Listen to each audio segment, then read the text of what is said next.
Today I'm going to try to simplify a rather complicated topic because I think it's important for everyone to know. Before we talk about the exposure triangle, let's just talk about exposure. Exposure in photography is the amount of a light which reaches your camera's sensor. Put simply, that's how much light your camera has to make a picture.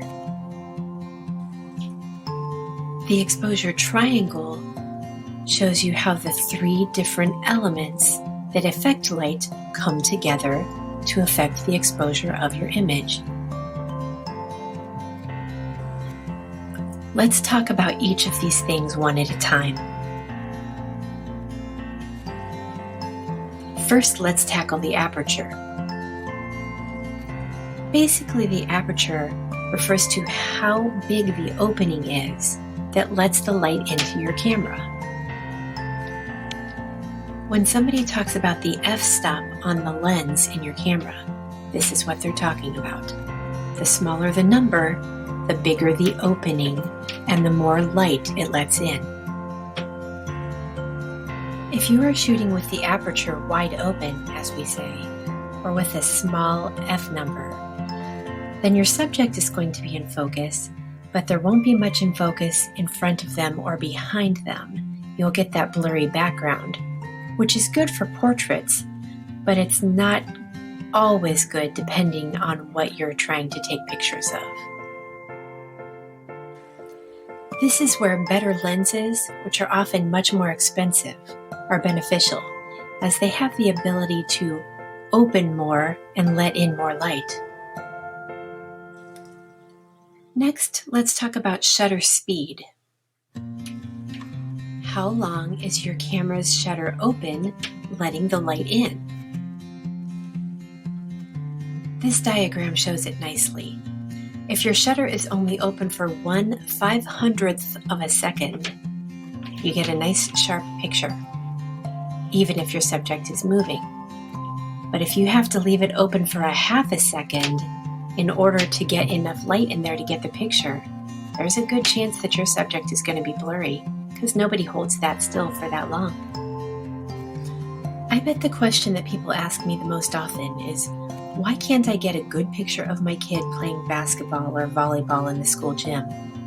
Well, that's because your kid is moving really fast when they are playing sports, and there's not a lot of light in the school gym. So the shutter wants to stay open a long time to let enough light in, but your kid is not standing still for that long.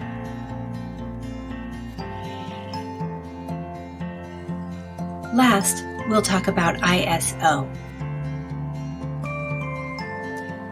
Some of you may remember using film for photography, and when you had to buy film of a certain speed, that was the ISO speed. Nowadays, even though we don't necessarily need to buy film of different speeds, we do need to set the ISO in our camera. Otherwise, the camera will set it for us. The higher the ISO, the more sensitive it is to light. So therefore, you can get the same exposure or an image with the same amount of light in less time if you have a higher ISO with more sensitivity.